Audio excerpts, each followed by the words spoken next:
अस्सलाम वालेकुम वरहमतुल्लाहि वबरकातुहू। दोस्तों आउं यानी हसन अब्बासी आहियां। जेकॾहिं मुंहिंजो चैनल पहिरियों दफ़ो ॾिसी ऐं ॿुधी रहिया आहियो त बराए महिरबानी मुंहिंजे चैनल खे सब्सक्राइब कंदा, बेल आइकन खे क्लिक कंदा। जेकॾहिं मुंहिंजी ऑडियो पसंदि अचे त उनखे लाइक कंदा ऐं कमेंट बॉक्स में पंहिंजी राय खां आगाह कंदा। किताब जो नालो आहे ख्वाबनगर, ताज़ियतनामा, मुसनिफ़ महमूद मुग़ल, छपींदड़ अमरता पब्लिकेशन, अमरता छापघर, हैदराबाद सिंध। छपराईंदड़ ढोल फ़कीर फाउंडेशन सिंध। छापो पहिरियों जनवरी 2023 ईस्वी। मुलाज़िम साथी बशीर अहमद छजड़ो ऐं अब्दुल मुजीब कुरैशी। यादि जी तार। हिन ई हफ़्ते ॿ दोस्त ॿ महिरबान रुख़सत थिया। भाउ अब्दुल मुजीब कुरैशी सूमर ते ऐं भाउ बशीर अहमद छजड़ो अंगारे ते हिक ॿिए पोयां जहान छॾे विया। इना लिलाहि व इना इलैहि राजिऊन। ॿिन्हिनि खे दिलि जो दौरो पियो हो। ॿई पंहिंजी वफ़ात खां कुझु कलाक पहिरीं हशाश बशाश हुआ, बल्कि दिलि जी दगा खां कुझु घड़ियूं पहिरीं ताईं बिल्कुलु मज़े में हुआ। नंढपिण जी दोस्ती बि कमाल हूंदी आहे। मुछुनि जी सावक गहरी थिए त रूह जे मेलनि में रश वधी वेंदी आहे। उन्हनि ॾींहंनि में जेका संगत साथ हुजे उहा हयातीअ जे रहियल घड़ियुनि में कॾहिं बि कोन थी विसरे सघे। उहो थी कोन थो सघे त माण्हू यादि जे तार तां उहो कपिड़ो लाहे वठे जंहिंखे प्यार, मुहबत ऐं सिक सां दोस्ती सॾिबो आहे। प्यार जो पाणी उनखे सुकण ई कोन ॾींदो आहे। लॻंदो आहे त ॼण इंसानु कुर्ब जे समुंड किनारे रहंदो हुजे, जंहिंजी नमी उन कपिड़े खे सुकण ई नथी ॾिए। हिन तरह में असांखे 51 साल थिया आहिनि। सिंध यूनिवर्सिटी ऐं उन जे भर पासे जो तक़रीबन हर फ़र्द असांजे कहूल खे सुञाणे थो। उनजो हिकु अहम सबबु उहो बि आहे त असां जॾहिं बि कंहिं जाइ ते लॾे विया आहियूं त परवरदिगार असांखे उते जी अहम तरीन मस्जिद जी चाबी इनायत फरमाई आहे। यूनिवर्सिटी कॉलोनीअ में रहंदा हुआसीं त बिलाल मस्जिद, हाणे सोसाइटीअ में जामिया मस्जिद कुबा, मुंहिंजे वॾड़नि जी डायरियुनि मूजिबि क़िबला ॾाॾा साईं ऐं उन जो वालिद मोहतरम ऐं शायदि उन खां बि अॻु जी पीढ़ी इन इनायत सां सरफराज़ रही आहे। सेवण शरीफ़, टलटी, दादू, मतिलबु त इनायतुनि जो सिलसिलो जुड़ंदो रहियो आहे। मथां वरी घर में मदरसो हले थो, जिते नियाणियुनि लाइ ख़ासि इंतिज़ाम हूंदो आहे। तंहिंखां सवाइ कफ़न दफ़न, क़बर खोटाई ऐं तदफ़ीन उहो सभु किर्त में अचे थो ऐं शायदि उहे सभु अमल आहिनि जो ॼाण जो सिलसिलो परवरदिगार दराज़ करे थो। सिंध यूनिवर्सिटीअ में माण्हुनि जी आमद अजीब हुई। जीअं वण जी काठी हूंदी आहे ईअं अची सभु कठा थिया ऐं हिकु अजीब ख़ानदान जुड़ी वियो। 1965 ईस्वीअ खां 1971 ईस्वीअ ताईं उन्हनि 6 सालनि में बुनियादी तौर ते जेके नौकिरीअ सां आया उन्हनि जो ख़ानदान बसि हिकु थी वियो।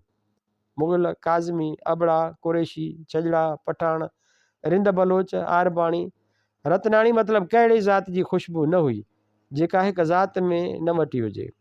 सभु हिक ॿिए खे सुञाणंदा हुआ। बचे खां वाक़फ़ियत रखियल हुई। सभिनी खे हिक ॿिए जे दर्द, ख़ुशीअ, ॼम, फ़ौतीअ जे अहवाल जी ॼाण हूंदी हुई। ज़रे पुर्ज़े ते सभु अची गॾु थींदा हुआ। मोहबतूं हुयूं छा।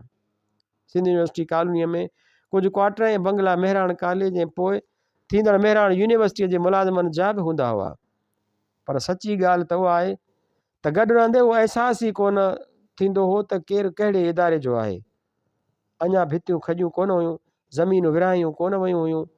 उन ई माहौल में मुजीब ऐं बशीर बि ॼण नगीननि जियां जुड़ियल हुआ।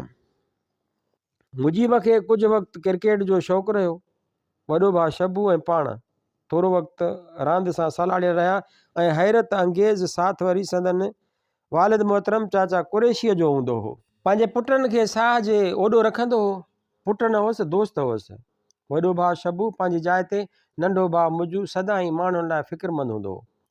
अदा महमूद हीअं कजे, को वेटिंग रूम ठाराइजे, बस स्टॉप ते का सबील, को स्कूल खोलिजे, सदाईं आम जी फ़िक्र में वरितल हूंदो हो। अदा बशीर छजड़ो वरी साईं अमीर अहमद छजड़े जो नंढो भाउ हो।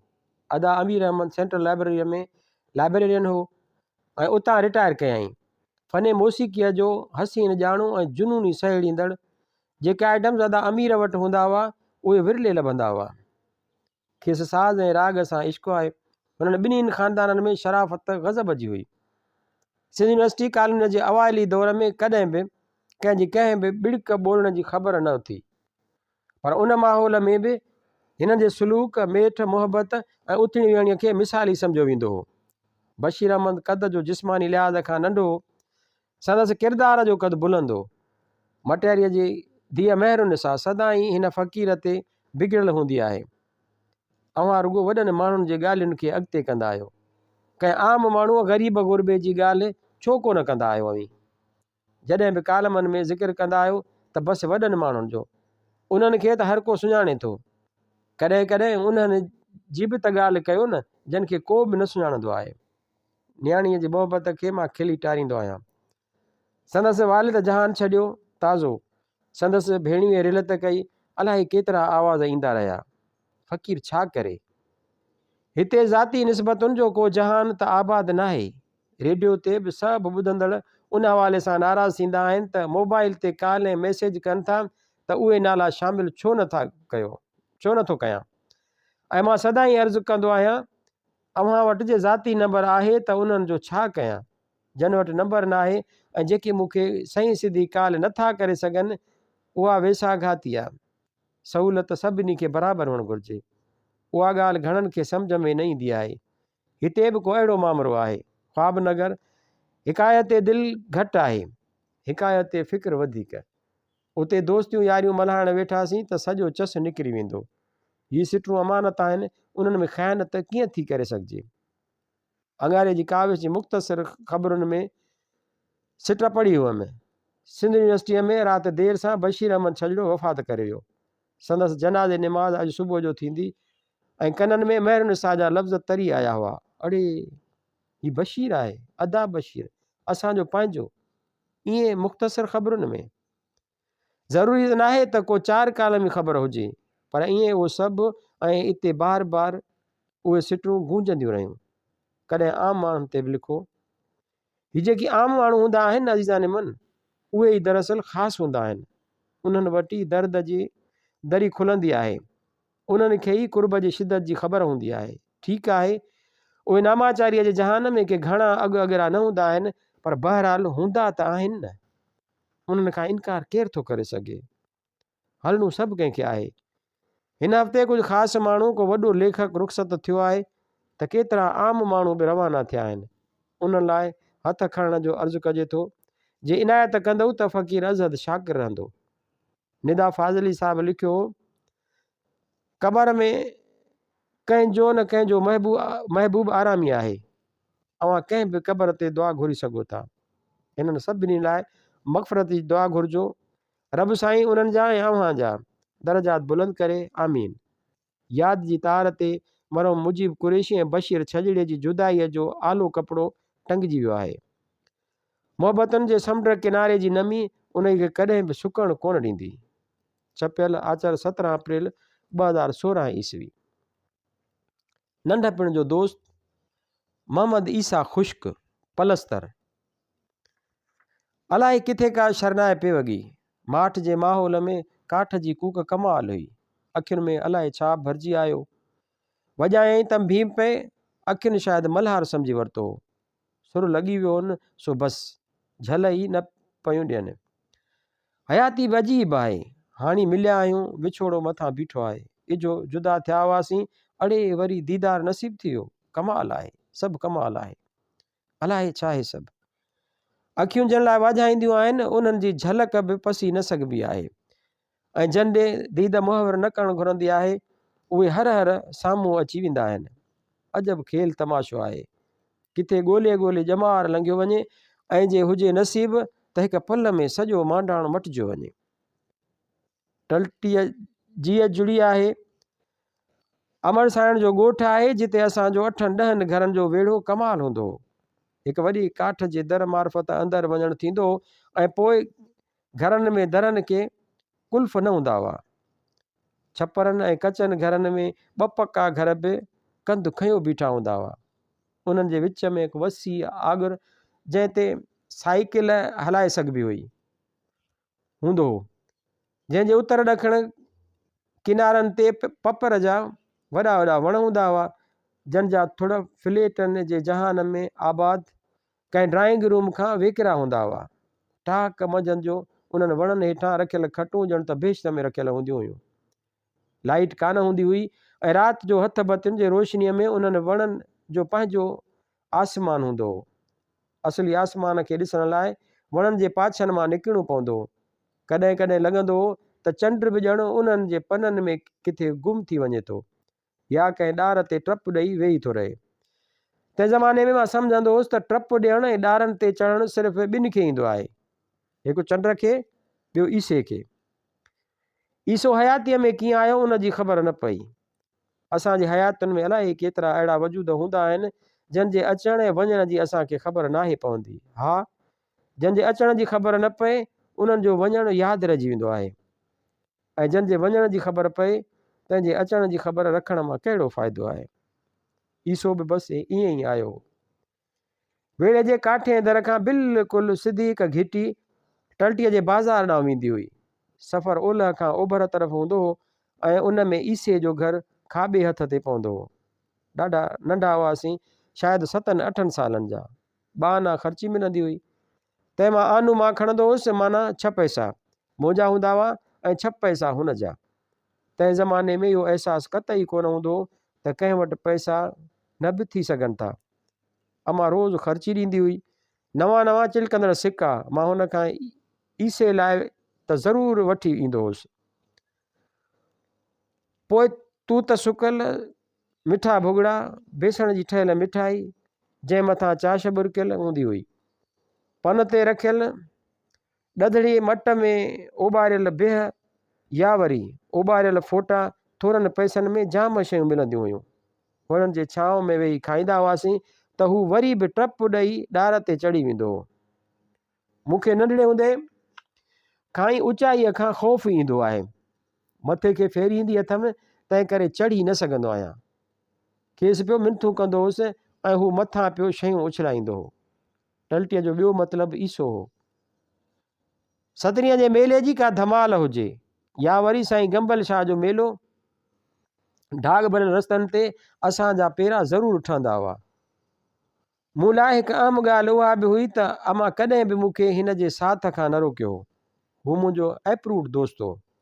टलटीअ में टांगो घिड़ियो नाहे ऐं ईसो साम्हूं नज़र न आयो आहे ऐं उतां निकितो नाहे जो संदसि सुॾको मूंखे बि रुआरे थो छॾे। असांजो साथ बि जहिड़ो कर फिल्मी हूंदो हो। मां शहरी बाबू, सूटेड बूटेड ऐं हू रजू ॻोठाणो। कॾहिं कॾहिं फिल्मी अंदाज़ में उनजो अहसास बि थींदो हो ऐं अजीब फ़िकत महसूसु थींदी हुई। खेसि लॻंदो हो त शायदि मां खेसि शहर में सुञाणा ई न, ऐं मां खेसि उन पक ॾियण जे चकर में हूंदो हुउसि त हू शहर अची त ॾिसे। उहा ॿी ॻाल्हि हुई जो हू कॾहिं शहर आयो ई कोन। माण्हू वॾा पलस्तर अथई, संदसि टेप जो जुमिलो हूंदो हुउसि। पलस्तर खे पलस्तर वॾी लय सां चवंदो हो। मज़े वठण लाइ मां हर हर पियो चवराईंदो हुसांसि। हू चवंदो हो ऐं पोइ ॿई खिली पवंदा हुआसीं। शहर वञी तूं पलस्तर न थी चाहे, हू खिलंदो हो। मां वधीक खिलंदो हुउसि। चङी उमिरि थियण लॻी हुई, पर हाल अहिड़ो ई रहियो जो हिकु ॾींहुं ओचितो कुझु अजीब थी वियो। 2 ॾींहंनि जे वक़्फ़े खां पोइ ॻोठ वियो हुउसि त संदसि घर बंदि हो। ख़बर पई राति पेट में केॾांहुं हलिया विया हुआ। अंदरि ऐवान भड़ भांग हुआ, कचियूं भितियूं वधीक कचियूं लॻी रहियूं हुयूं। मुंहिंजे वितार हर पुछा कयमि, का बि ख़बर न पई हू किथे हो, कहिड़े हाल में हो। कंहिं चयो कश्मीर वियो हलियो, कंहिं मीरपुर ख़ासि, कंहिं वरी जमपीर ॿुधायो, कंहिं टंडो अलाए यार। हयाती तेज़ीअ सां सफ़र तय कंदी रही। 1974 ईस्वीअ खां खेसि ॻोल्हणु शुरू कयमि ऐं 1988 ईस्वीअ में उन महिल उन में तेज़ी आई जॾहिं मूं खेसि शाही बाज़ार में कंहिं दुकान ते ॾिठो हो। पंहिंजे हिकु दोस्त साण मोटरसाइकिल ते हुउसि। सट लही लथुसि पर देरि थी चुकी हुई। उहो ॾींहुं सांत अलाए केतिरा कलाक चरियनि जीअं मां मार्केट टावर खां रेशम गलीअ जे मोड़ ताईं हर कुल्हे ते रुमाल रखियल हमराह खे जाचींदो रहियुसि। ख़ुशी उहा थी हुअमि त दोस्त हयात आहे, पर बसि उन हिकु झलक खां पोइ कुझु नसीब ई न थियो हुअमि। सोचियमि चरियो आहियां छा, अलाए हू उहो ई हो अलाए न। 14 सालनि में सारोपा मटिजी सघनि था, पर दिलचरीअ खे केरु सम्झाए। उनजो ज़िद हो त न उहो ईसो ई हो। गुज़िरियल साल खां उॾेरो लाल वञणु शुरू थियुसि। भाइरनि जो साथ नसीबु थियो त ख़बर पई उते टलटीअ जो बि हिकु हमराह आहे। मुंहिंजी आदत हूंदी हुई हर टलटीअ वारे जो नालो ॿुधी मिली खांसि पुछंदो हुउसि, ईसे खे सुञाणी थो? ऐं जवाबु नकार में मिलंदो हो। हिन भाउ जो नालो फ़क़ीर बिलावल हो ऐं उहो अकेलो माण्हू हो जंहिंखां मूं अलाए छो न ईसे जो पुछियो। पाछा लड़ंदा हुआ त हू मूंखे ॾाढो यादि ईंदो हो। असीं फुलनि जे मथां गुड़ जी वटि खाईंदे बेसाख्ता खिलंदा हुआसीं ऐं उहो सभु सियारे में अलाए छो घणो हो। हिन वारे सियारो आयो त अलाए छो हिकु थधी उस वारी सुबुह जो मूं बिलावल खे फ़ोन कई ऐं पुछी वरितोमांसि त जे हू टलटीअ में रहियो आहे त ईसे खे सुञाणे थो।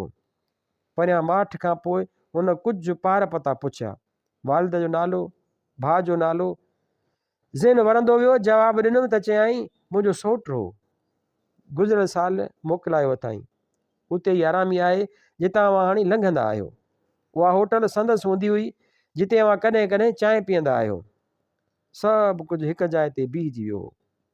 मार्फत साण जॾहिं संदसि मरकज़ ते पहुतुसि त सभु कुझु मोटी आयो।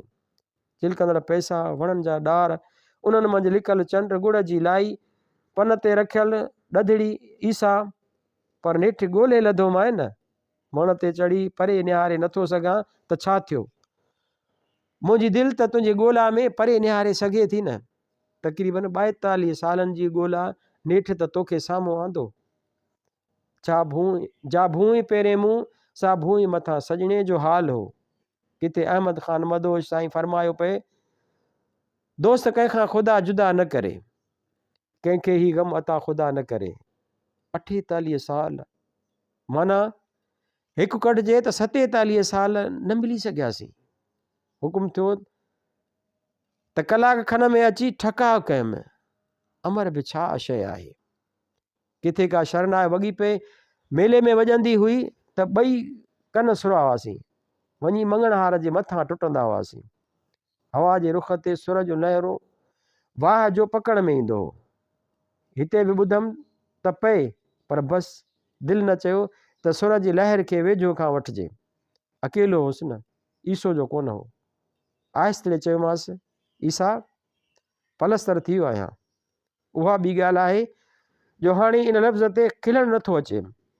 खिल त 42 साल अॻु पाण टलटीअ में छॾे आया आहियूं। अदा छपियल आचर 1 मई 2016 ईस्वी।